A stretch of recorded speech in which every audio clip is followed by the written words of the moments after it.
Oke, selamat malam. Kembali lagi di podcast dadakan atau dadakan podcast HS Project, channel yang berkembang terus bersama modern dan berkemajuan. Oke, teman-teman, malam ini kita kedatangan narasumber yang sebetulnya memang di podcast pertama dia menjadi narasumber juga kemarin sama host yang fenomenal itu ya, Arif atau Arif Dirga. Sekarang dia datang kembali lagi ke sini, katanya mau bicara soal apa ya? Penasaran kan? Nanti kita simak di segmen-segmen selanjutnya. Mungkin sebelum itu jangan lupa like, komen, dan share ke teman-teman atau kerabat kalian semua agar channel ini terus berkembang dan saya tentunya mendapatkan cuan, kan begitu. Sampai. Oke, langsung saja kita kenalan dulu ya. Mungkin kan karena memang subscribe ini bertambah, ada yang belum tahu juga. Oke, selamat malam Bang. Siap, malam Bang. Namanya siapa Bang? Kita kenalan dulu karena kemarin Abang datang ke podcast ini kan hostnya bukan saya ya. Kebetulan hostnya itu Host lagi yang pertama itu ya. Host yang pertama lagi sibuk melakukan pelaporan katanya gitu. Iya Bang, silakan lanjut Bang. Ya. Namanya Bang. Terima kasih ya kepada HS Project, khususnya Kakak Handoko ya, Kakak Handoko Sarip.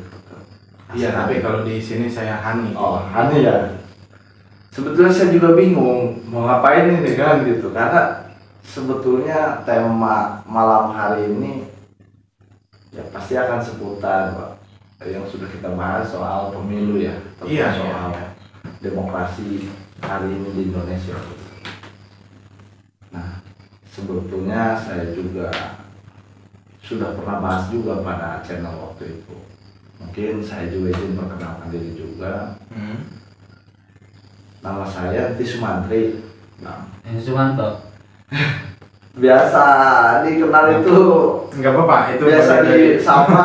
Iya biasa lah, penonton Iya, ya. Biasa disapa Tayo gitu. Tayo ya, Ya, mobil aja, mobil. Ya, begitulah mungkin sapaannya. Ya kebetulan saya juga tergabung dari pemantau pemilu independen. Yang kebetulan juga saya juga di HMI Cabang Panetang. HMI? Ya, Oh iya, juga. HMI. Kebetulan sebagai ketua umum HMI Cabang Panetang juga, Bang. Dan alhamdulillah pada tahun 2022 HMI Urus Besar Himpunan Mahasiswa Islam itu bekerja sama juga dengan Bawaslu RI ya, untuk menjadi pemantau pemilu yang diselenggarakan pada tahun 2024 ini kan.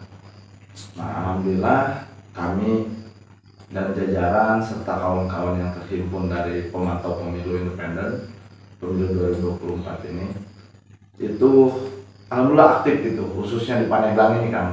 Alhamdulillah aktif.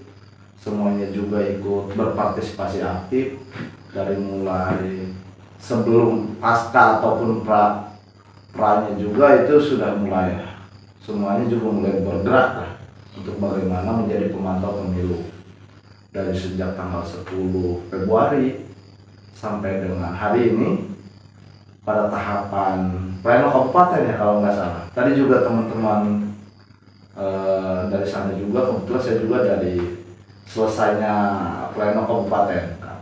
Dari tempat pleno juga. Oke, Ketum, sebelum dilanjut mungkin ada yang belum tahu nih terkait pemantau pemilu ya. Kan yang biasanya dikenal di kalangan masyarakat itu kan adanya panitia dan pengawas, kan begitu ya. Antara KPU dan jajarannya ke bawah kan, dari kecamatan, desa atau kelurahan, kemudian Bawaslu, Panwas, kan begitu. Nah, perbedaan daripada penyelenggara pemilu ataupun pemantau pemilu ini di mana gitu loh?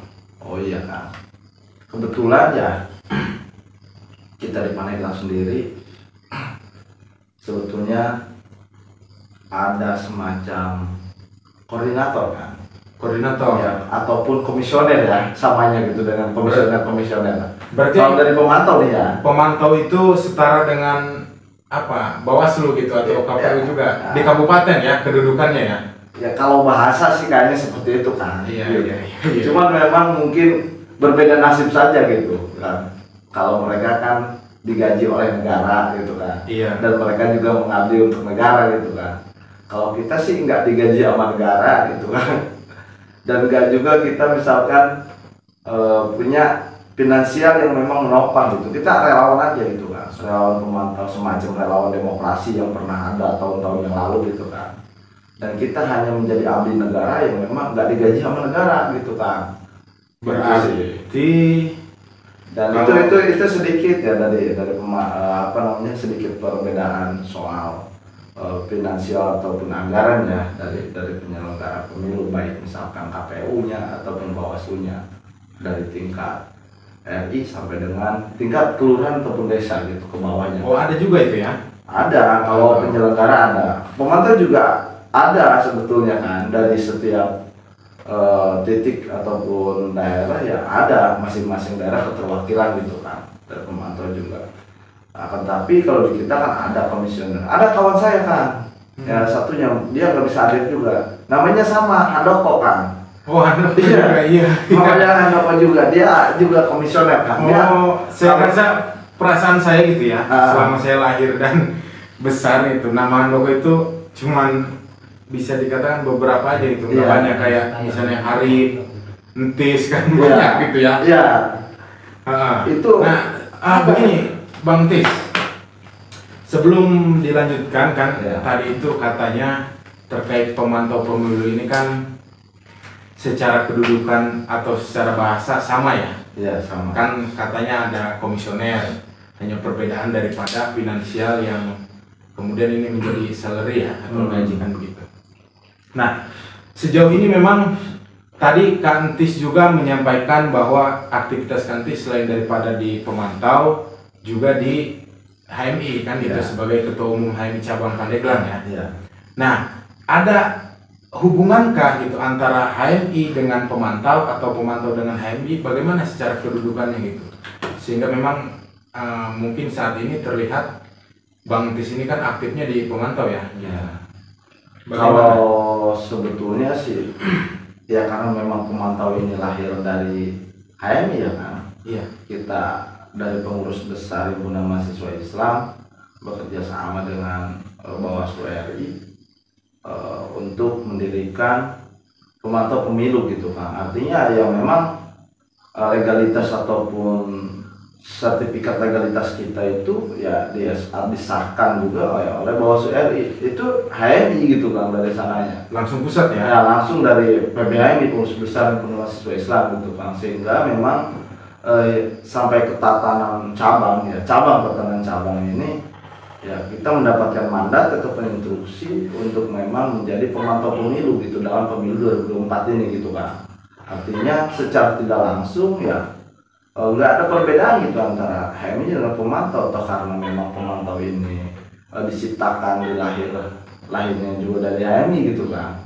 Maka ya mungkin perbedaannya ketika memang pemilu ini ada sebutkan dengan pemantau gitu, sesuai dengan undang-undang Komisi Pemilihan Umum gitu kan, dalam undang-undang Komisi Pemilihan Umum nomor 219 tahun 2024 tentang penyelenggaraan pemilu, rekapitulasi pemilu, itu pemantau juga ada di situ, terlibat gitu kan. Artinya keterlibatan pemantau ada dari setiap tahapan gitu kan. Maka kita perlunya hadir untuk bagaimana mengawal demokrasi ini kan. Berarti TUM ya. Berarti saya enak lebih panggil TUM ya. Karena Siap. masih menjabat ya. Berarti TUM atau Pak Koordinator atau Pak Ketua Pemantau kan begitu ya, atau Pak Komisioner lah. Sejauh ini memang kan tadi disampaikan bahwa pemantau pemilu ini kan secara legalitas tersertifikasi oleh Bawaslu RI kan Iya. begitu ya. Ya. Dan itu dikeluarkannya mulai tahun 2022. 2022. Berarti munculnya pemantau pemilu itu berbarengan dengan pembentukan penyelenggara pemilu tingkat kecamatan dan ke bawah begitu. Dari tatanan ke bawah, terus dari atas sampai dengan ke bawah gitu kan. Berarti secara tidak langsung di mana ada penyelenggara pemilu di situ ada pemantau kan begitu Di ya. mana ada penyelenggara pemilu di situ ada pemantau. Oke, Ketum. Selanjutnya memang terkait pemilu 2024 ini kan dalam hal ini demokrasi ya untuk menentukan pemimpin ke depan. Kalau kemarin saya mengutip dari kata-kata bintang tamu yang kemarin hadir di sini, pemilu itu bukan sarana untuk menentukan siapa yang terbaik, tapi mengurangi siapa yang buruk, kan begitu. Nah, sejauh ini pandangan Ketum terkait pelaksanaan pemilu 2024 khususnya di Kabupaten Pandeglang, bagaimana dalam pantauan Ketum sendiri dari mulai tahapan pendaftaran hingga hari ini katanya sedang dilaksanakan rekapitulasi ya atau pleno kan tingkat kabupaten, bagaimana itu? Ini dari bidang apa dulu kan? Kalau misalkan bidang pengawasan semacam misalkan ada di kondisi Bawaslu lah gitu kan, ataupun pelaksana teknis kan adanya di teman-teman KPU juga gitu kan. Nah artinya kalau kita sendiri sih ya takutnya salah gitu kan, karena memang kita bukan pelaksana teknis yang memang memahami jelas bagaimana pelaksanaan teknis dari tingkat misalkan TPS ya kan, ada tuh TPS kan, tingkat TPS, terus misalkan sampai dengan tahapan misalkan surat suara, ada juga kayak misalkan tentang DPTB, DPK gitu kan, terus sampai dengan pleno tingkat kecamatan, kabupaten. Nah itu mungkin yang lebih mumpuni teman-teman dari Komisi Pemilihan Umumnya gitu kan, ataupun kalau dari bawah misalkan dari teman-teman KPPS, teknis ya, teknisnya teman-teman itu lah yang memang memahami. Adapun soal pengawasan, kita pun berkoordinasi sebetulnya di lapangan itu kan dengan teman-teman baik misalkan PTPS-nya yang memang pengawasan dari Bawaslu itu kan, dari TPS, ada juga PKD-nya, ada juga Panwaslu-nya, yang Panwascam gitu. Iya. Nah itu kita juga selalu berkoordinasi dan memang sama-sama ikut mengawasi dan memantau pada saat pelaksanaan baik di TPS hingga dengan kabupaten hari ini pada saat rekapitulasi tingkat kabupaten gitu kan. Nah itu memang menjadikan satu dasar kami juga sedikit belajar gitu kan sebagai pemantau dari sebentar Ketum kita sama kopi dulu ya, ada siap siap. Terima kasih Pak. Kebetulan ini tim staf dekoreksi. Oh iya. Dekorasi maksud saya ya. Tapi saya nggak asing kayak lihat. Iya, memang banyak juga kan. Iya siap. Ya, Ketum lanjutkan silakan. Ya, siap. Diminum dulu kopinya. Siap. Ini kita bincang santai aja ya. Iya, santai aja. Kemarin juga saya podcast santai aja. Karena memang kondisinya kalau ada salah-salah kata, ya mohon maaf ya, karena ini canda gurau ataupun diskusi santai gitu. Iya. Nah, jadi agak lelah juga gitu. Tadi seharian itu kita juga ikut bersama-sama mengawal gitu kan. Nah itu kan sebetulnya sedikit kita memahami tadi tentang bagaimana pelaksanaan teknis atau gimana kan? Nah, memang saya iya silakan. Kan saya juga baca di berita-berita ya, research kan terkait memang tahapan pemilu ini di Kabupaten Pandeglang khususnya dimulai sejak mendekati untuk hari pencoblosan. Itu memang sudah banyak tulisan-tulisan atau berita-berita yang memang diangkat seolah-olah ini ada ketidakseriusan daripada, saya sebut saja ya, misalnya penyelenggara KPU atau memang misalnya Bawaslu ataupun KPU kan begitu ya. Dan itu dimuat di media-media cetak maupun media online kan, merujuk bahwa menyatakan seolah-olah hari ini kepercayaan daripada masyarakat umum itu atau masyarakat pemilih mulai luntur gitu terhadap penyelenggara pemilu. Nah memang sejauh pemantauan dari Bang Tis ini bagaimana memang kondisi di lapangan yang terjadi itu? Ya, ini soal kita aja ya, maksudnya selama kita melakukan pemantauan kan ya.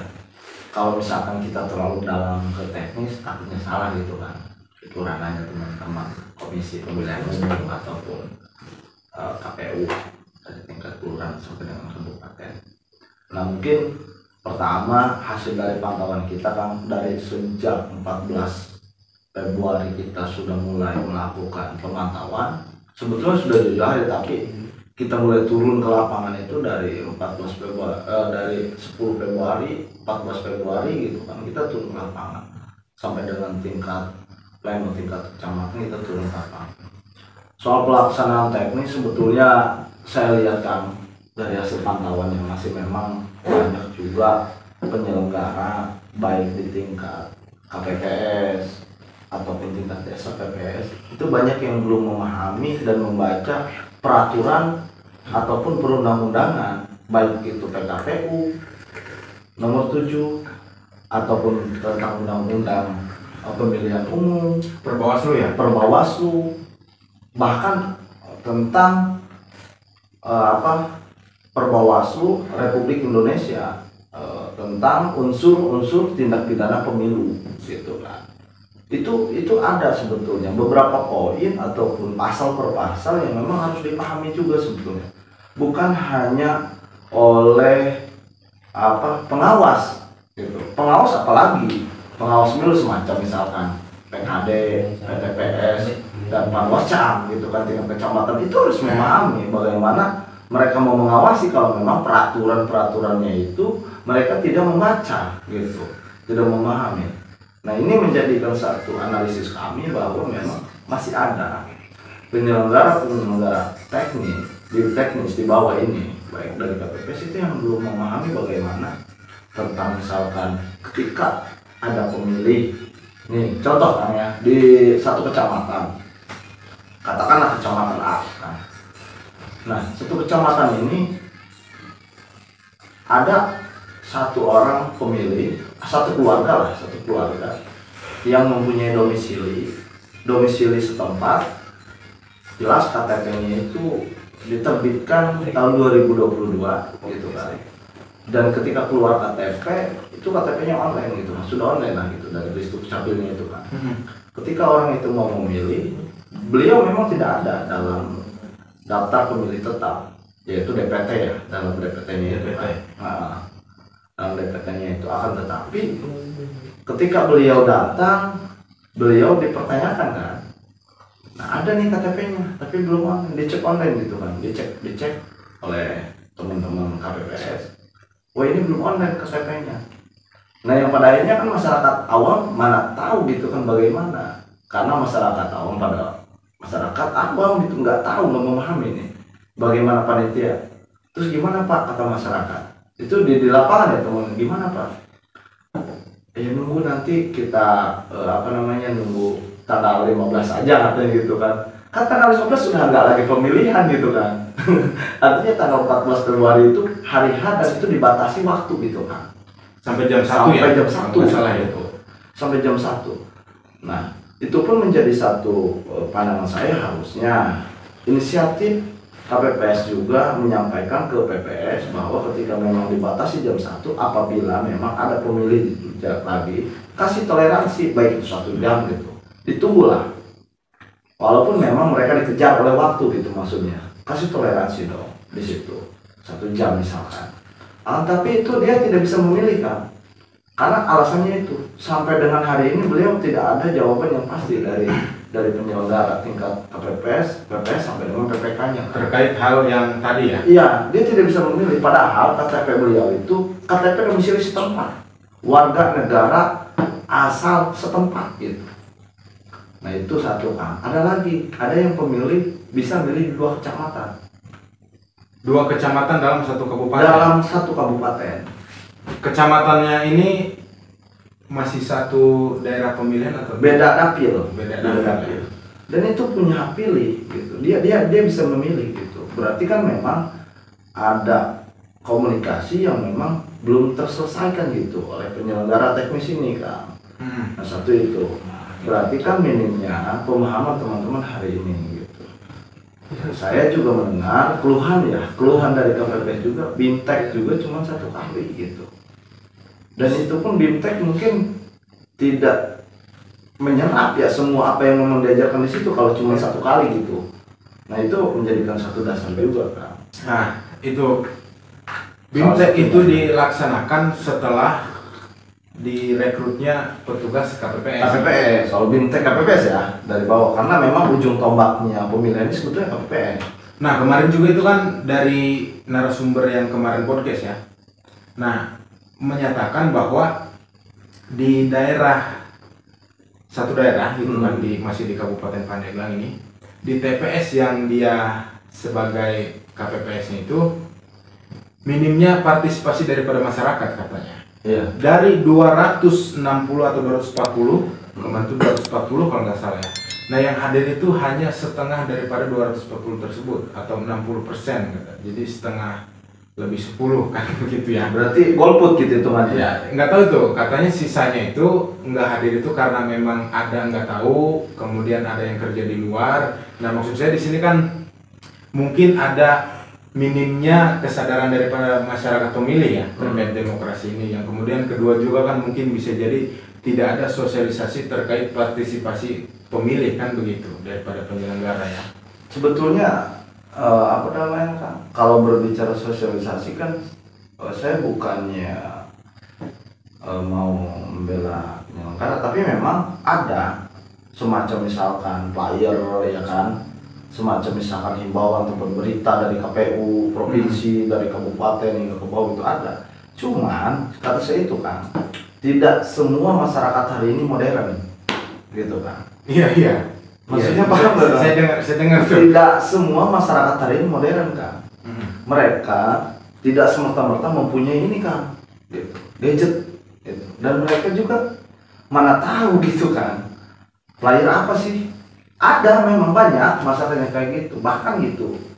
Mohon maaf ya di Pandeglang ini ya dikatakanlah masih banyak masyarakat di pelosok pedesaan yang memang katakan tertinggal gitu untuk berbicara kemajuan digitalisasi kan gitu, dan mereka pun ya terbatas, ada yang memiliki gadget ataupun enggak, ataupun misalkan mengetahui ada yang punya TV atau enggak gitu.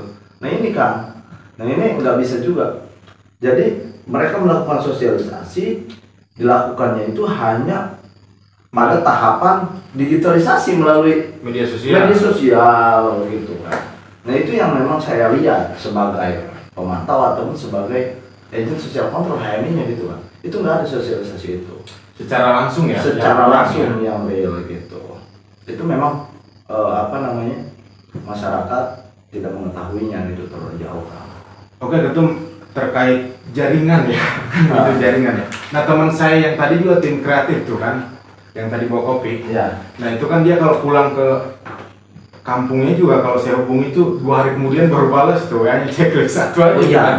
Nah mungkin dia juga di sana terkendala terkait informasi-informasi melalui pamflet tersebut ya. Bisa Betul. jadi ya. Soal jaringan ya Kang, memang betul menjadi satu hambatan ya. Jaringan ini menjadi satu hambatan, contohnya Kecamatan Sumur tuh. Sumur? Ya, kayak Sumur. misalkan Taman Jaya ya kan? Sumur ujung ya. Ujung Kulon. Itu ada teman saya di sana namanya, ada Bang Ropi tuh kan. Dia orang sana juga. Ketika ini cerita aja. Namanya Ropi. Iya, Rofi. Dia orang Sumur. Salam, barangkali Bang Rofi nonton ini jangan lupa ya. Iya, Bang Ropi. Nanti dia kalau saya hubungi itu agak susah kan. Gitu. Agak susahnya, wah sinyalnya kan kadang-kadang ada katanya dekat pohon kelapa, naik lah apa alasan gitu kan. Sawah lah gitu. Ya biasa dia nyari sinyal juga gitu. Ada juga kan satu kecamatan lagi misalkan. Ada nih di Kecamatan Patia kan. Patia. Iya Patia. Itu ada kawan saya juga di sana kan namanya. Itu baik apa namanya, ada tuh Muhammad Ilham ya kan. Terus ada juga Arif, itu kawan-kawan saya kan di sana. Ketika memang saya hubungi, Ketinggalan zaman. itu susah kan, susah kalau lagi di kampung. Jadi WA misalkan kita nge-WA nih sekarang, barunya nanti setelah mereka misalkan ada di Sodong, ada di Pandeglang, itu nggak ada jaringan kan di sana gitu. Oh iya itu Ketum, tadi yang disampaikan terkait Arif, saya agak sedikit pernah mendengar tuh yang namanya Arif yang pernah ikut stand up komedi Pandeglang bukan? Iya, yang nggak lulus ya. Iya, oh Itu kan. iya. Iya, apa dia pernah curhat ke saya gitu kan, dia teman curhat tuh ya. Curhat, katanya nervous kan. Katanya nggak ada yang support. Kata saya, waduh gimana ini. Jadi dia gagal tuh kan. Gitu. Soal stand up ya. Iya. Balik lagi. Balik lagi nih, kita terlalu jauh itu ya. Kita Kali ini nggak apa-apa kan Iya. sambil bercanda aja kita ya. Nggak apa-apa Ketum, kalau mau ngerokok aja. Iya, izin. Bebas juga ya. ya. Oke Ketum, sejauh ini kan memang dari teman-teman pemantau ya. Ya. Nah. Pemantau Intermezzo aja tadi ya. Iya. Dari pemantau pemilu, memang mungkin sudah mendapati beberapa, kalau disebut sebagai temuan ya, tapi kan berdasarkan dugaan ataupun faktanya itu nanti dibuktikan di lapangan kan begitu. Nah, dari teman-teman pemantau ini ketika melihat sekiranya ada persoalan atau ada sebuah dugaan yang memang itu secara kajiannya sudah mendekati ke pelanggaran terkait perundang-undang yang berlaku terkait kepemiluan kan begitu. Ya. Nah, bagaimana sikap dari para pemantau ini sejauh ini, dan kedudukannya hanya memantau ataukah ada tindak lanjutnya daripada teman-teman itu? Ada kan?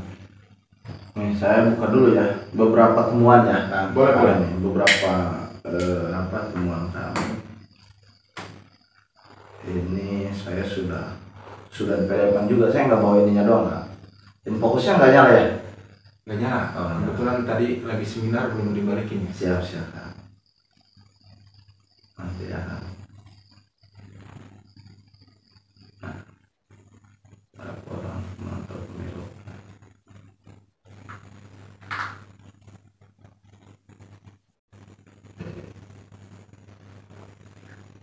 Nah, ini kan nih, tuh. Saya udah susun sedemikian mungkin kronologi tuh temuan-temuan di lapangan kan, tuh ya. Udah banyak nih. Nah, jadi gini kan, kalau soal ketika ada pelanggaran, ini kita juga sebagai pemantau dari mulai sebelum pemungutan suara sampai dengan penghitungan suara, sampai dengan penghitungan suara tingkat kecamatan, itu kita himpun semuanya kan. Kenapa? Kita himpun dulu semuanya agar memang apa yang memang kita menjadikan kita apa yang memang menjadi dasar kita untuk melakukan laporan-laporan nantinya gitu kan. Nah, pertama, memang dalam undang-undang jelas setelah misalkan ada temuan misalkan money politik, nah itu kita harus segera melaporkan gitu. 7 hari kan setelah mendapatkan temuan itu kan harus segera melaporkan gitu. Nah itu pun sama kita lakukan. Nanti, sorry dipotong, 7 hari itu setelah laporan dilayangkan? Setelah menemukan. Atau setelah menemukan itu kan. Oh. Nah setelah menemukan perbuatan kecurangan ataupun perbuatan politik uang ya, sebutan mantuk money politik gitu ya. Nah itu memang harus secepatnya gitu. Karena memang dibatasi oleh waktu itu kan. Nah yang kedua ada lagi misalkan ada pelanggaran tindak pidana pemilu ataupun tentang pelanggaran penyelenggara pemilu, itu pun kita harus segera juga dan direntangkan oleh waktu itu kan. Ya 14 hari, kalau nggak salah 14 hari dalam undang-undang itu, kalau nggak salah ya kan, saya nanti mau diproses lagi, itu 14 hari lah setelah temuan itu kita harus segera melaporkan itu kan. Nah saya juga nih ada nih kan, jelas itu dituangkan dalam undang-undang, dalam undang-undang nomor 7 tahun 2017 tentang pemilihan umum. Nah itu tertuang juga dalam pasal 531, 535.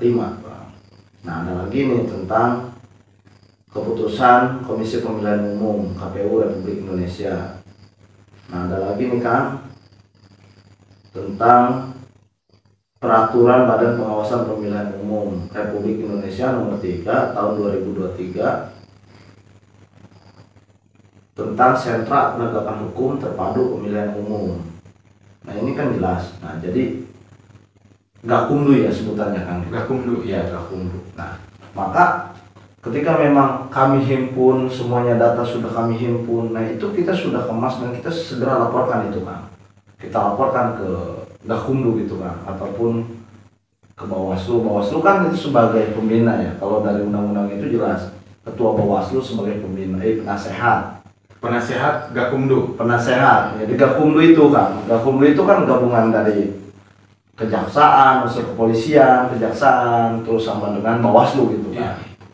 Nah maka segera kita laporkan gitu kan, baik itu misalkan kita laporkan melalui media cetak ataupun dengan tulisan di pemberitaan. Nah itu bentuk dari pelaporan juga kan gitu kan. Iya. Walaupun memang secara tekstualnya hanya dituangkan dalam berita, akan tetapi memang secara bukti nyatanya gitu, ini ada juga yang memang kita susul dengan laporan gitu kan. Nah itu Laporan secara tertulis. secara tertulisnya gitu langsung, tekstualnya ada, itu langsung kita laporkan juga kan. Itu udah dihimpun, baik itu pelanggaran tentang misalkan penyelenggaranya kan. Itu sebetulnya demokrasi ini lucu ataupun menarik gitu kan. Gak beda jauh sebetulnya dengan pemilihan umum tahun-tahun yang lalu gitu. Cuman sekarang mungkin lebih modern aja gitu kan.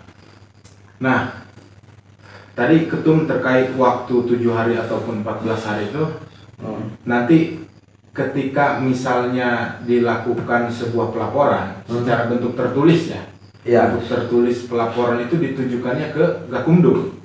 Gakumdu itu kan ada tadi itu yang saya bilang. Ada kejaksaan, Iya. ada kepolisian, ada Bawaslu gitu kan. Tingkat kabupaten, provinsi juga ada. Nah, kemudian untuk memproses daripada laporan yang memang nantinya diberikan, laporan terkait pelanggaran ya. Nah, nanti diproses oleh Gakumdu itu 7 hari sampai 14 hari begitu? Enggak, Atau bukan bagaimana? begitu. Maksudnya setelah mendapatkan temuan itu kan, pelaporannya itu. Jadi nggak bisa kita misalkan 1 bulan baru kita laporan, nggak bisa kan. Jadi itu dibatasi oleh waktu. Berarti harus gercep juga ya? Gercep juga, iya harus gercep. Makanya kalau nggak gercep kita kan Ketinggalan. ketinggalan, bahkan bias mungkin gitu kan, nggak bakal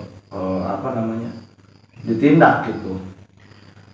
Nah, kemarin ketum bicara soal pelanggaran-pelanggaran ya. Iya. Ini kita balik lagi soal TPS ya, tempat pemungutan suara kan begitu. Iya. Nah, saya juga dapat informasi dari media cetak maupun online kan, saya juga baca-baca itu di Pandeglang katanya di TPS 13 kalau nggak salah itu ya, di kelurahan apa Pandeglang, kecamatannya Pandeglang juga, kabupatennya Pandeglang. Kebon Cau. Jadi serba Pandeglang lah ini ya. Iya. Nah itu katanya dilakukan pemungutan suara ulang PSU. atau PSU ya. Iya. Nah, ketika dilakukan PSU itu, proses yang ditempuh itu dilaporkan oleh pemantau atau bagaimana? Sehingga memang itu terjadi juga. Terjadi PSU di sana. Iya. Jadi gini kan, ini kebetulan saya juga sudah ditulis juga kan kemarin itu. Itu kebetulan itu ada di TPS 13 kan, Kelurahan Pandeglang. Kelurahan Pandeglang, Kecamatan Pandeglang. Tepatnya kampung Kebon Cau ya ini. Kebon Cau Ya, Kebon Cau. atau Banana Garden. Banana Garden. Gitu. Begitu bahasa Jepangnya ya, atau bahasa Belandanya, bahasa asingnya begitu lah, Banana Garden ya. Nah ini memang menarik juga sebetulnya kan. Soal siapa pelapor yang memang pelapor itu ya menarik juga sebetulnya kan. Ya pertama mungkin kami pun mengamati dan ikut memantau, tapi memang pada saat itu ya ada pengarahan ya dari KPPS untuk bagaimana menyoblos salah satu jagoannya mungkin itu kan. Artinya secara tidak langsung mungkin kan di bawah kesadaran dia tiba-tiba dapat mengarahkan itu, mungkin seperti itu kan. Akan tetapi pada saat itu terjadinya PSU itu pada hari H itu ada yang dokumentasi kan. Hari di mana Hari di mana oknum ya, suara ya, disebut oknum. oknum petugas KPPS ini itu. mengarahkan kepada masyarakat pemilihnya. Iya, videonya juga sudah beredar kok, ataupun ada di beberapa media kan, sudah rame lah, dokumentasinya juga ada. Nah itu dilaporkannya itu sebetulnya langsung dilaporkan oleh partai kan, saksi partai itu ataupun partai, salah satu partai yang melaporkannya, Peserta pemilu ya. serta pemilu juga gitu. Nah ini yang lucunya Dilaporkan pada hari itu juga. dilaporkan pada hari itu juga gitu, dan itu langsung memang ditindak gitu pada waktu itu kan, diterima lah laporan dari dari orang itu yang melaporkan gitu. Nah itu salah satu partai juga. Akan tetapi juga banyak dorongan-dorongan publik kan gitu kan, yang memang mendorong agar melakukan terlaksana PSU itu kan. Karena memang kriteria PSU sebetulnya simpel kan. Bagaimana aja? Itu saya lihat juga nih kan di undang-undang ya. Saya bacunya ke undang-undang nih kan ya. Ada nih undang-undangnya. Nah, kriteria buat PSU ya. Waduh, mana ini ya? Nah ini kan. Dalam undang-undang itu jelaskan kriteria PSU itu hal yang kecil sebetulnya. Kenapa bisa PSU misalkan? Bagaimana harus ada pemungutan suara ulang? Salah satunya adalah ketika memang penghitungan suara tidak menggunakan pengeras suara ataupun tidak terkena Speaker ya regulasi, itu bisa di PSU-kan dengan salah. Pertama itu. Yang kedua, ketika memang misalkan tidak ada penerangan cahaya dalam TPS malam hari, itu pun bisa menjadikan satu bentuk PSU gitu kan. Dan saya sebetulnya sudah share juga ini ke kawan-kawan pemantau kan beberapa kali itu dia. Berarti terkait PSU itu selain daripada yang vital ya, kesalahan yang vital tadi kan seolah-olah memang dari panitia KPPS itu kan mengarahkan ya kepada salah satu calon yang memang itu sebetulnya tidak elok lah, karena memang harusnya menjaga netralitas kan begitu. Nah selain daripada itu kan secara hal-hal yang kecilnya tadi katanya secara penerangan lampu kan begitu ya. Kemudian pengeras suara, speaker itu kalau memang tidak terpenuhi juga bisa di PSU kan ya. Ya, jadi ini penghitungan suara ulang ya, ataupun PSU. Ini saya lihat nih. Satu, pertama, penghitungan suara ulang dilakukan untuk penghitungan ulang surat suara di TPS. Penghitungan surat suara di TPS dapat diulang jika terjadi sebagai berikut nih. PSU ya, di TPS ini bisa diulang. Misalkan kerusakan yang mengakibatkan penghitungan suara tidak dapat dilanjutkan. Yang kedua, penghitungan suara dilakukan secara tertutup. Nah itu nggak boleh juga kan, itu bisa dilakukan PSU gitu. Kalau memang itu tertutup gitu kan. Karena memang ya tertuang juga dalam undang-undangnya, dalam aturannya gitu kan, seperti itu. Itu hal kecil gitu kan, hal kecil seperti itu. Nah itu sih kan. Nah sejauh ini ya memang kalau secara tahapannya TPS ini sudah terlewati ya, kan begitu ya. Iya. Sekarang kan katanya sudah di pleno kabupaten. Sudah. Nah kemarin sejauh pemantauan teman-teman pemantau pemilu ini atau ketum bersama teman-teman terkait PSU yang di TPS 13. Selain daripada itu di TPS yang lain yang ada di Kabupaten Pandeglang ini ada tidak? Ada sebetulnya. Selain TPS 13 ya yang sekiranya memang mendekati dengan kriteria yang tadi disebutkan gitu. Ada sebetulnya kan. Dan itu potensi untuk di PSU kan ya? Ya, sebetulnya ada. Salah satunya adalah saya sebutkan misalnya ya. Nggak apa-apa disebutin, udah lewat juga kan? Ya, itu ada sebetulnya di Kecamatan Sobang kan. Sobang. Yang memang tidak terupdate ataupun terpost dan tidak masuk dalam pemantauan pengawas tingkat kecamatan ataupun tingkat TPS baik tingkat desa gitu kan, nggak terpantau itu kan oleh teman-teman panwas dari tingkat kecamatan pula kan, karena memang siogianya Sobang itu kecamatan kan? Kecamatan. Jadi siogianya sebetulnya kan ketika kita menemukan temuan itu ya yang berhak melaporkan ke Bawaslu itu ya teman-teman dari panwas kecamatan gitu kan, sebetulnya dia punya hak betul ketika memang dapat temuan sebagainya kan itu bisa langsung dilaporkan ke panwas tingkat kecamatan, dan panwas tingkat kecamatan langsung memberikan laporan ke Bawaslu langsung gitu kan, kabupaten ataupun kota. Nah itu jelas kan ada di Sobang sebetulnya. Jadi ini mah konkret saja gitu kan.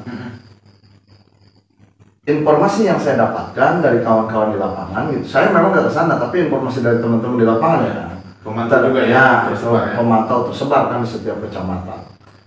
Nah itu pun ada juga saya laporan dari salah satu partai, saksi partai gitu kan, saksi partai, salah satu pemilih domisilinya di luar, gitu kan, di luar kabupaten. Tapi ini bukan soal Sobang ya? Ya, di luar kabupaten. Soal yang pemilih ini bukan soal Sobang ya, beda ya? Apa, Iya. apa masih tetap di Iya, di Sobang ini, Oh, Sobang. di Sobang ya. Ini ada salah satu studi kasusnya kan. Dia bisa memilih dan memiliki 5 surat suara kan, DPR RI, kabupaten, provinsi, sama DPD. DPD kan. Dia bisa, harusnya memang kan dia hanya kalau di luar wilayah itu hanya yang di luar wilayah, terus dia pindah memilih kan hanya mendapatkan satu doang kan, presiden ya. Iya. Presiden kalau nggak salah gitu. Nah itu, tetapi ini dapat 5 surat suara kan. Gitu. Dia dapat nih 5 surat suara. Dan itu yang memang diakui juga gitu.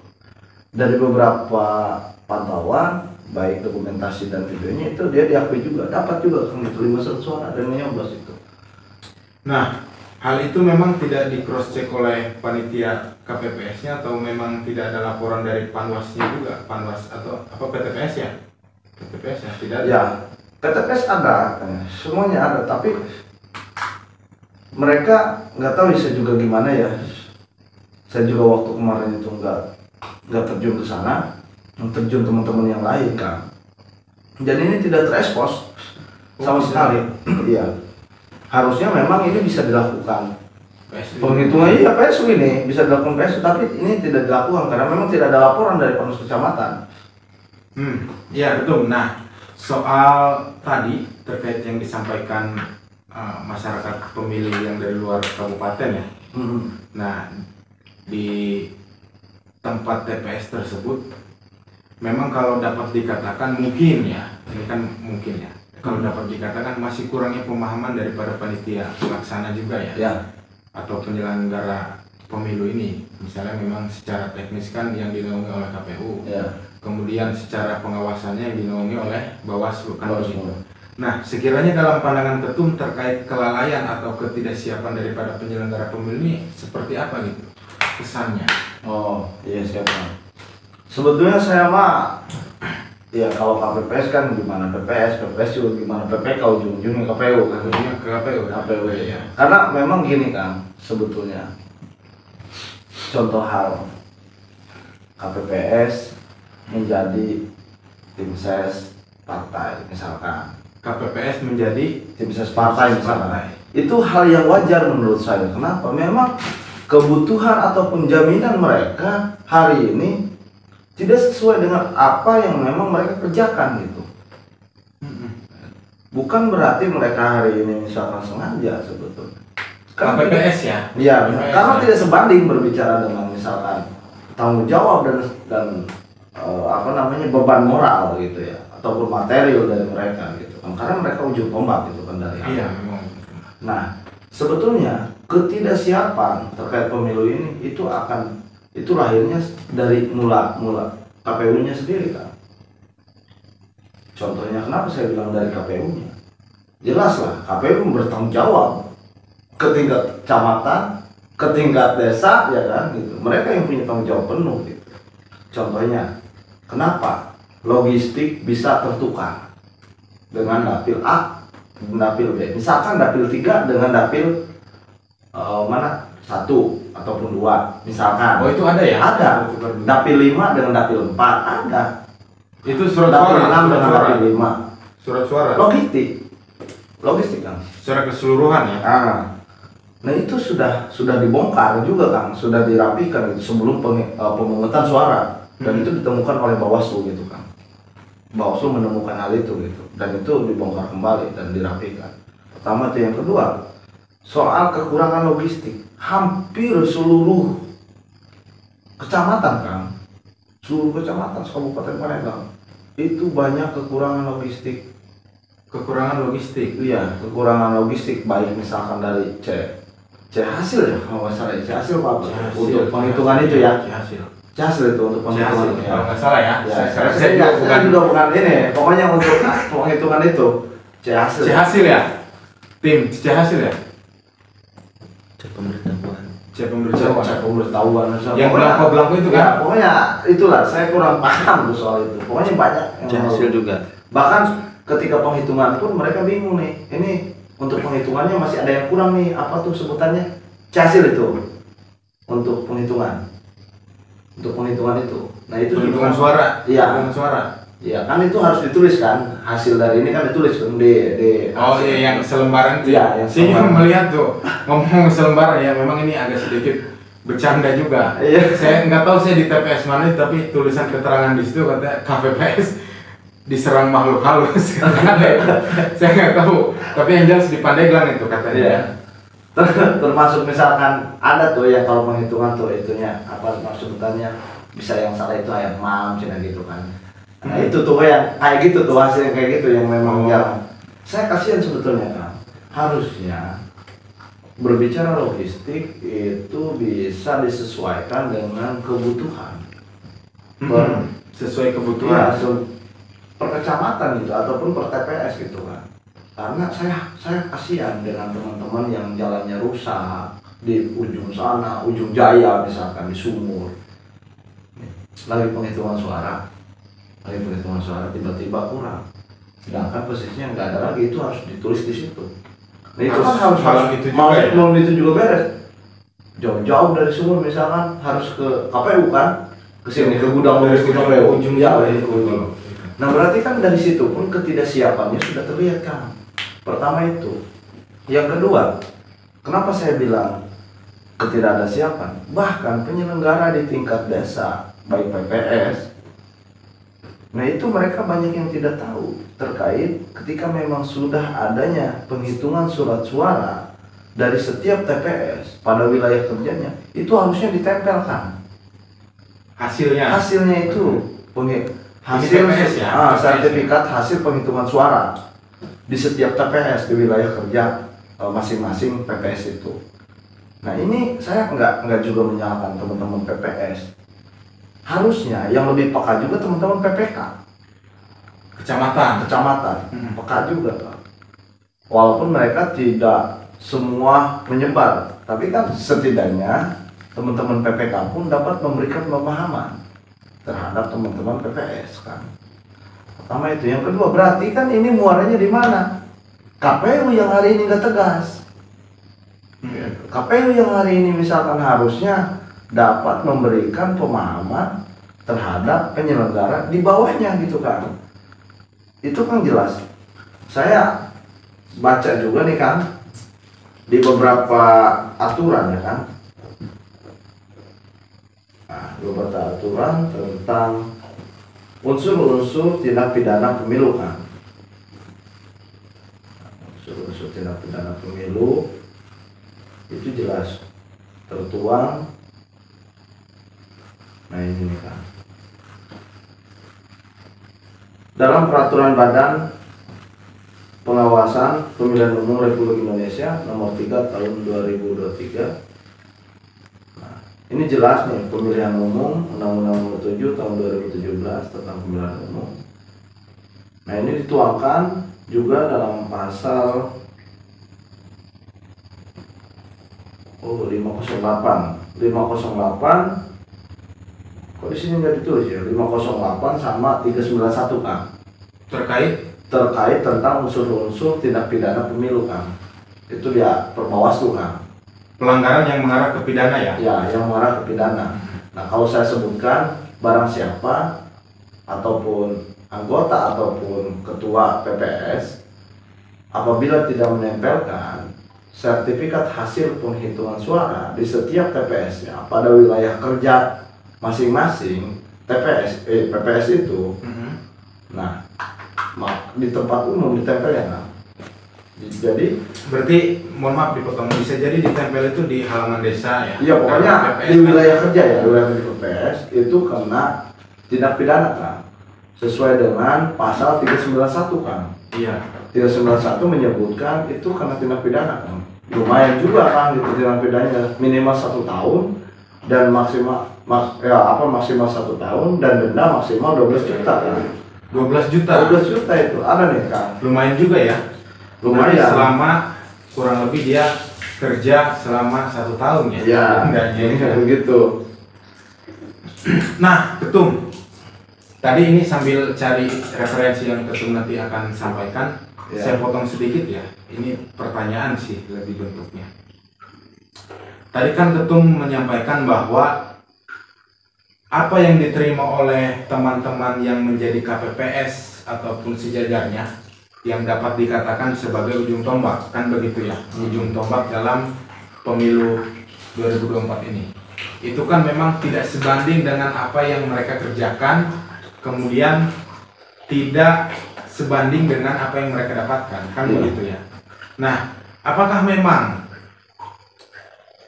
di angka tersebut ya, kita bicaranya terkait nominal kan, di angka tersebut itu tidak selayaknya untuk diberikan kepada KPPS ya? Bisa jadi begitu? Ya sebetulnya sih tahun ke tahun sih setiap pemilihan umum mungkin ada peningkatan ya. Iya. Mungkin ya bilang cukup, ya kondisinya kelihatannya seperti ini. Dibilang nggak cukup, ya kondisinya ya memang banyak KPPS yang mau melakukan hal itu gitu kan. Bahkan gitu kan, bukan katanya kan, intimidasi yang lahir kepada KPPS itu ada. Bahkan intimidasi yang dilakukan oleh salah satu pemilu ya, kita pemilu untuk bukan pejabat-pejabat ya misalkan ya, ya. peserta pemilunya gitu.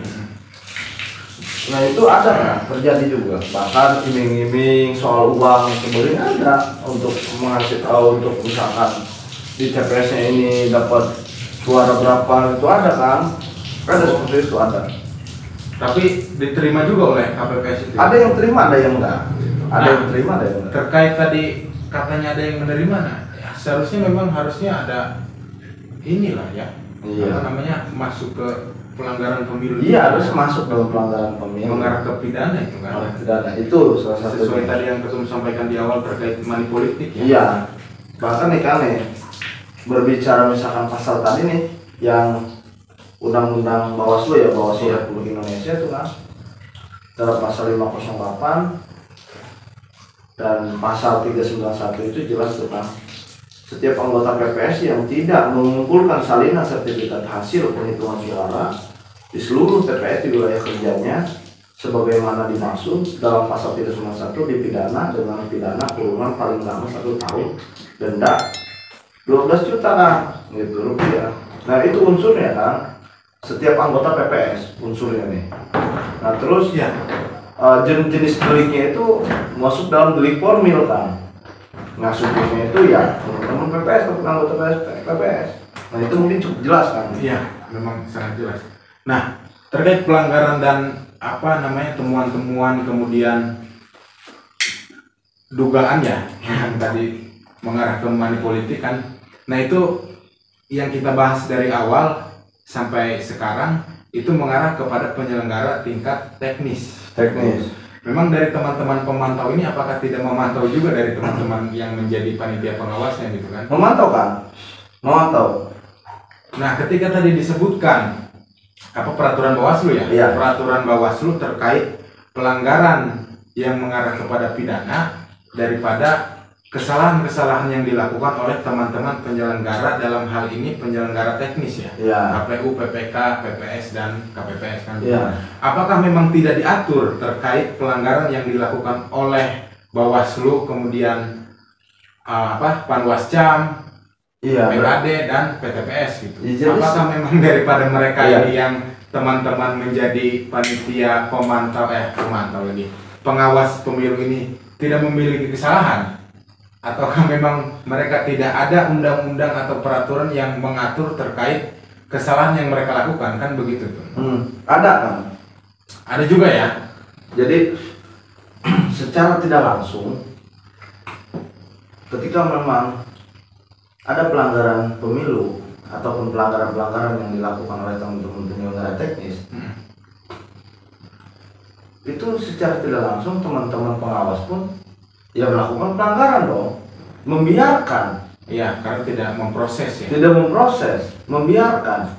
Dan berbicara aturan, setiap aturan yang dikeluarkan oleh Bawaslu RI hingga dengan Bawaslu Provinsi sampai dengan Bawaslu Kabupaten itu harus diikuti dong. Iya. Peraturan tertinggi gitu yang dikeluarkan itu harus diikuti dong. Ya secara tidak langsung teman-teman Panwascam ini ataupun Panwas kecamatan gitu kan, itu mengikuti peraturan tertinggi yang dikeluarkan baik undang-undang ataupun peraturan Bawaslunya gitu kan. Karena mereka sebagai pemantau. Cek kasar nama pengawas ibu daki polisi nah gitu ta. Iya. Kamu cek bahasa hukum. Polisi Tapi kan nah. bisa aja digabung dulu nah gitu ta. Gabung dulu eta. Tapi posisinya memang kan ini mereka ya seolah-olah gitu kan membiarkan juga hal itu. Nah satu itu, yang kedua kan sekarang itu yang saya lihat bahwa teman-teman pengawas ini, terima kasih. teman-teman pengawas ini mungkin nggak baca aturan ataupun undang-undang ya kan. Jadi terkesan politis, maksud saya gini kan, terkesan kenapa saya bilang ya bukannya itu, maksud saya sifat-sifat kedunguan dalam paradok hari ini sebagai penyelenggara gitu kan, ataupun Iya. teman-teman hari ini gitu. Ini itu akan terlahir dengan cara teman-teman hari ini tidak melihat dan membaca aturan dan undang-undang itu. Nah ini akan menjadi dungu juga kita di lapangan kan. Iya. Ketika memang misalkan ada pelanggaran, yang ada nanti dibodohi sama orang yang melakukan pelanggaran. Iya. Nah, Maksudnya kan dalam hal ini tadi disampaikan bahwa kalau secara analoginya kan pengawas pemilu hari ini kan sebagai polisinya kan begitu ya, untuk menegakkan peraturan-peraturan terkait kepemiluan. Nah maksud saya sejauh ini memang, atau mungkin yang saya kurang memahami atau saya kurang membaca juga ya, kalau salah boleh dikoreksi, terkait pelanggaran-pelanggaran atau kasus yang memang ditemukan di tingkatan bawah dari mulai TPS, kemudian desa, kecamatan, pleno kan gitu kemarin, sehingga memang hari ini masuk dalam tahapan pleno kabupaten. Nah maksud saya dari mulai TPS itu kan ada pengawasnya, PTPS kan, kemudian di desa PKD ya, Ya, PKD, kecamatan Panwascam. Nah maksud saya hari ini seolah-olah yang kalau saya lihat ini dalam kacamata saya ya, kalau yang saya lihat seolah-olah laporan yang hari ini ada yang disampaikan ke Bawaslu atau dalam hal ini Gakumdu itu dari teman-teman yang memang di luar daripada penyelenggara. Sekiranya memang kalau saya boleh sebutkan sebagai pemantau kan begitu ya. Kemudian teman-teman masyarakat secara sipilnya, mahasiswa kan itu banyak yang bersuara daripada kalangan-kalangan itu. Padahal jelas secara aturan dan secara kedudukan ada pengawas yang memang lebih berhak. itu yang lebih berat. Nah, apakah memang hal itu terjadi karena ketidakpahaman atau memang ada dalam tanda kutip ya, Ada udang yang balik batu gitu kan? seolah-olah ya begitulah. Ya sebetulnya saya pikir teman-teman pengawas ini bukan tidak tahu ya.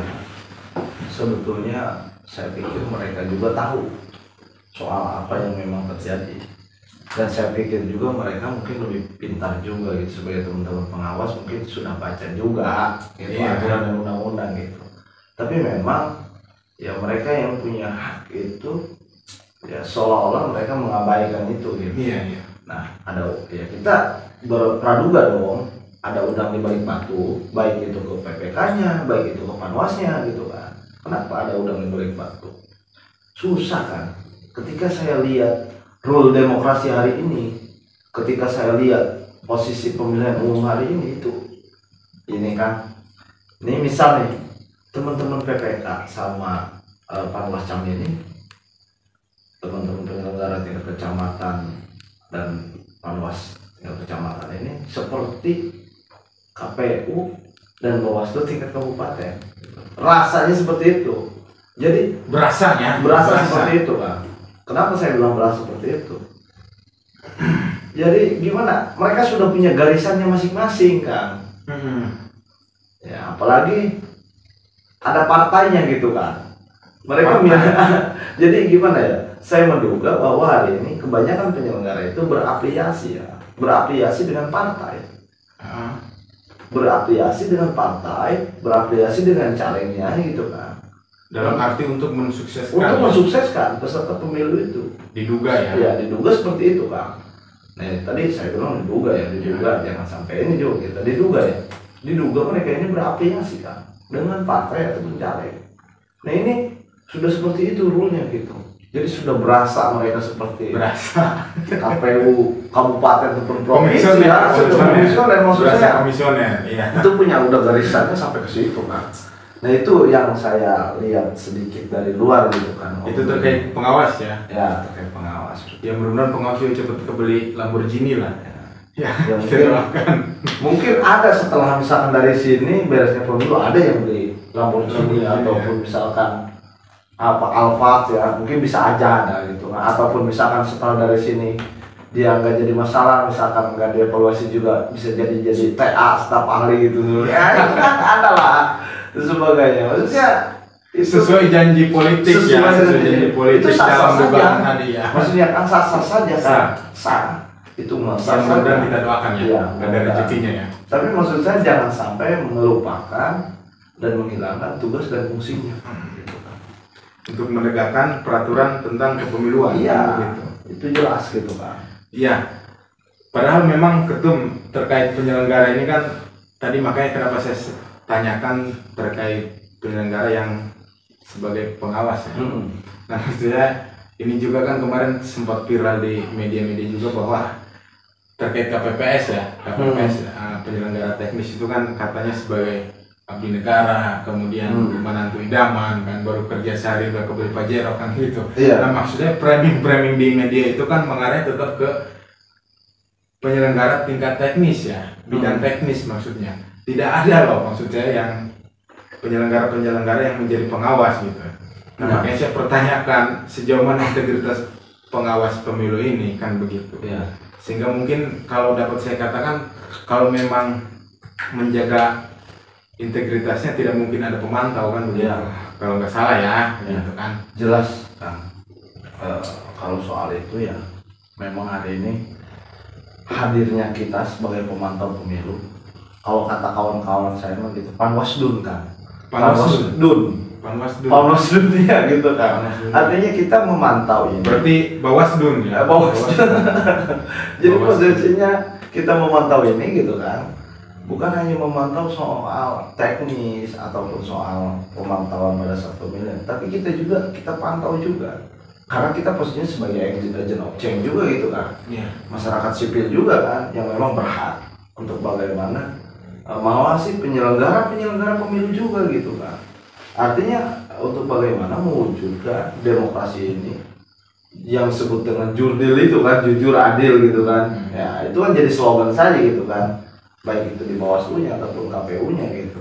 Akan tetapi bagaimana hari ini kita agar bisa menciptakan pemilu yang memang berintegritas ya kan, transparan, adil, jujur gitu kan.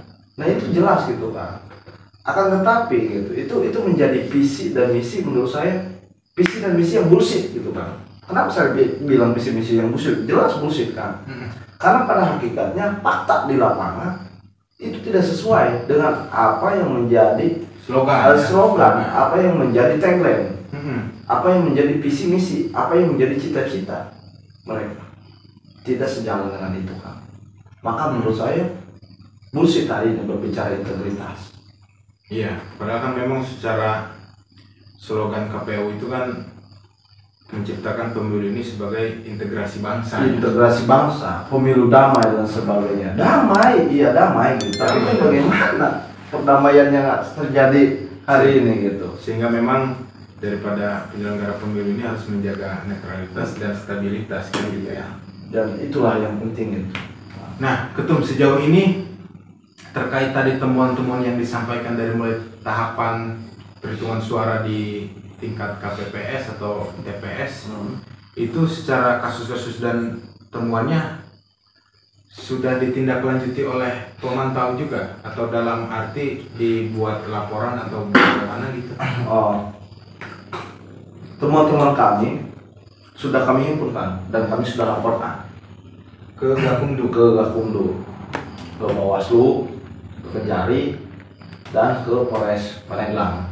Ya. Ke Kejari Pandeglang, ke Bawaslu Pandeglang, dan ke Polres Pandeglang. Dan itu sudah kami list hampir 60%, 60% dari jumlah 100%, nah hampir 60% lah itu ya kita sudah laporkan. Misalkan kecamatan kita di Pandeglang ini 35 kecamatan ya. Ada di list kita itu hampir 27 kecamatan ada di kita kan. 27 kecamatan terbuang kita. 70% ya. Ya 70% ya, 70% kecamatan. Nah terus dari 300 berapa desa di kita kan? 300, Waduh, saya kurang tahu itu. 300 lebih ya, 300 lebih itu. Lebih. Ya hampir 170 lebih lah kan. Itu yang Jadi, memang menjadi temuan ya. temuan kami gitu kan. Nah, maksud saya begini tuh. Terkait dari temuan-temuan yang memang ini menjadi pantauan teman-teman pemantau, itu kan daripada proses awal ya, sehingga memang dilaporkan secara tertulis ke Gakumdu. Nah, maksud saya hari ini kan tahapan terkait pemilu itu sudah di pleno kabupaten. Ya. Dan lupa saya juga ke DKPP udah kan? Oh, udah ke DKPP juga. Ke DKPP RI, Dewan Kehormatan Penyelenggara Pemilu itu sudah laporkan dan kita sudah tembuskan juga itu melalui email sama langsung ya, kita langsung tembuskan melalui WA ya, kita WA kan gitu teman-teman kita ke orang-orang DKPP langsung. Ekspres juga ya. Nah, maksud saya begini tuh. Ini kan laporan teman-teman kan bukan hanya tahapan yang sekarang sedang ditempuh dalam arti pleno kabupaten kan. Nah, teman-teman itu kan merangkum atau menghimpun temuan-temuan itu dari mulai tahapan di TPS. Nah, maksud saya melihat kondisi hari ini sudah memasuki pleno kabupaten. Nah, sehingga memang temuan-temuan yang ketum melaporkan itu apakah memang bisa diproses atau bagaimana? Karena kan secara pandangan awamnya tahapan di TPS yang dilaporkan itu kan sudah terlewatkan. Kalaupun memang mau diproses kan harusnya kemarin, Ya. kan begitu. Nah, itu bagaimana? Kalau kita kan menghimpun dari awal ya, Iya. sampai dengan dan kita pun melaporkannya itu ya sebelum pleno kabupaten gitu kan, sesudah pleno kecamatan. Oh, Jadi artinya laporan kami masuk ini kan sesudah pleno kecamatan juga. Bahkan pada saat pleno kecamatan juga kita sudah melaporkan gitu, teman-teman dari TPS itu. Karena posisinya pleno pun ya pleno kabupaten ini baru 2 hari kesini gitu kan. Bahkan kemarin tuh pleno kabupaten sempat pending gitu kan 1 hari. oh kemarin. Iya kemarin tuh. Nah ini baru lanjut nih hari ini kan. Dan itu kami laporkan ke Gakumdu itu ya masih ada semua kecamatan, masih ada beberapa kecamatan yang masih melakukan pleno kecamatan gitu kan. Belum selesai. Belum selesai dan kami laporkan, sudah laporkan itu kan. Bahkan itu beberapa kecamatan pun ada temuan kan.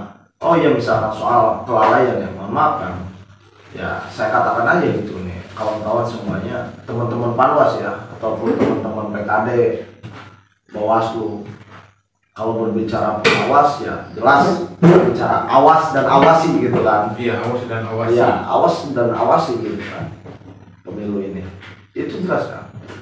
Ada kegiatan pleno kecamatan di beberapa kecamatan pada saat jam istirahat pada pukul 12 lewat sampai dengan 13 lebih itu dibiarkan kosong, tidak ada orang satupun, nah, ada satu kecamatan dibiarkan kosong. Ketika pending. Dan ketika istirahat, Iya, kan tidak dilanjut tuh. tidak lanjut dulu plenonya di kecamatan. Istirahat Ketika dulu. istirahat. Nah itu kosong kan, nggak ada siapapun, baik itu pengawas dari kecamatan, baik PPK, itu nggak ada kan. Itu ada di beberapa kecamatan kan, terjadi, dan itu dibiarkan terbuka. Kotak suara juga ada kan di situ. Kotak suara juga ada kan, dan itu pintu tempat plenonya juga terbuka.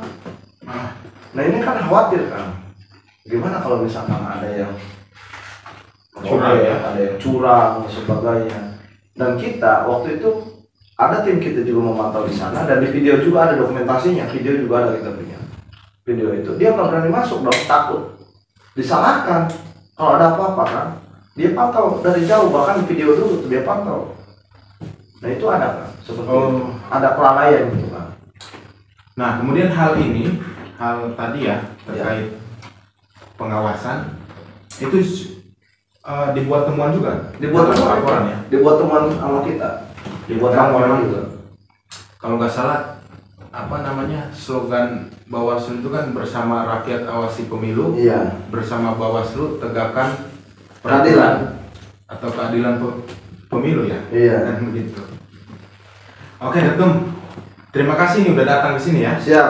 Nah, terakhir Tum, Ya. saya perlu tahu juga kan teman-teman pemantau ini pada tahapan sekarang Pleno Kabupaten ikut juga ya? Ikut kan? Oh, ikut ya. Semoga memang sehat selalu untuk teman-teman pemantau Siap. dan untuk menciptakan iklim demokrasi yang adil ya, Ya. sehingga terciptanya sarana pesta rakyat yang memang jujur dan adil kan begitu. Nah, kemudian Tum, untuk closing statement saya tutup dengan nanti meminta pernyataan Ketum bahwa ke depan setelah pemilu 2024 ini kita akan melangsungkan pilkada kan, atau pemilihan kepala daerah. Nah, dengan banyaknya kasus atau temuan terkait pelanggaran atau sebagainya untuk pemilu 2024 ini, bagaimana pesan Ketum untuk penyelenggara pemilu nanti di pilkada selanjutnya kan gitu. Siap. Kemudian juga nanti mohon maaf saya potong.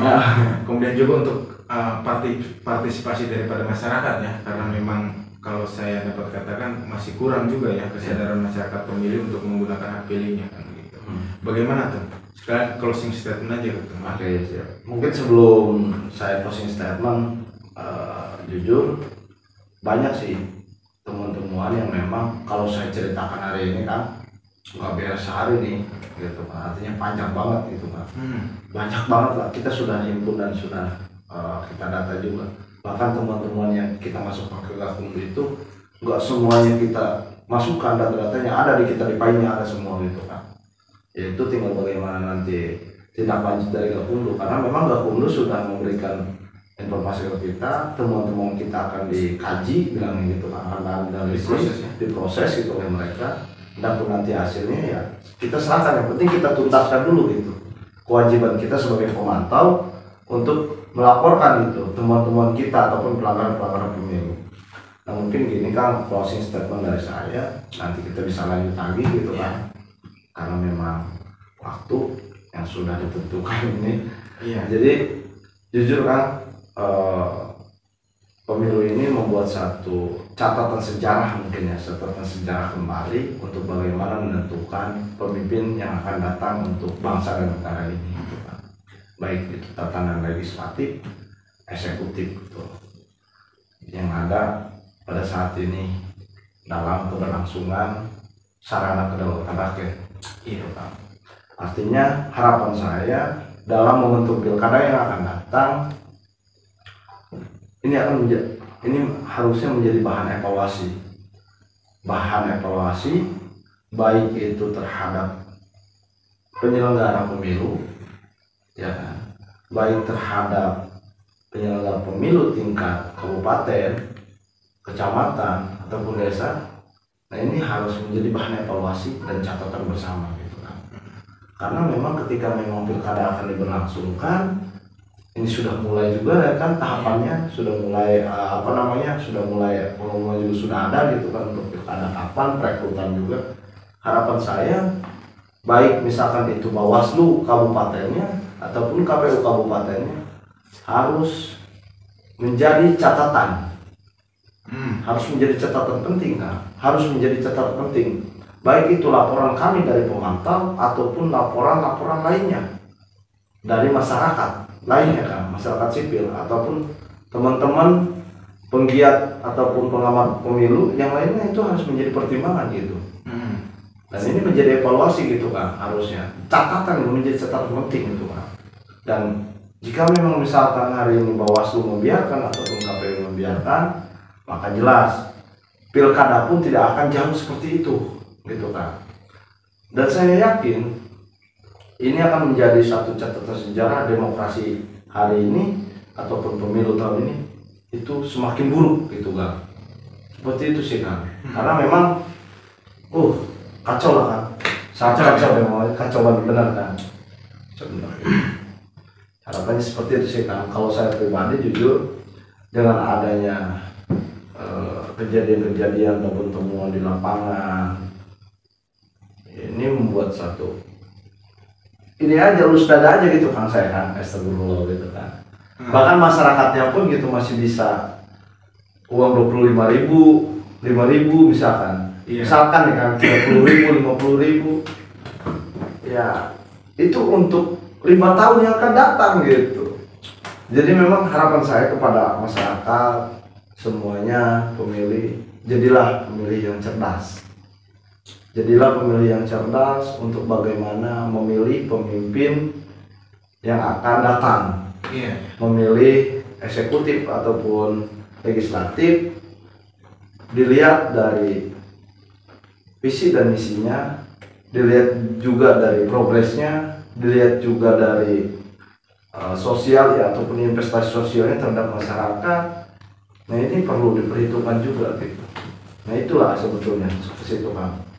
Jadi janganlah kita lihat dan nilai hanya dengan uang gitu kan. Seperti itu. Ya oke, Tung, terima kasih banyak ya sudah datang ke sini, sudah menyampaikan beberapa katanya atau 1000 kata yang hari ini dapat merubah satu perusahaan kan begitu. Demikian apa yang bisa kami sampaikan. Sampai jumpa di podcast selanjutnya. Jangan lupa like, komen, dan subscribe.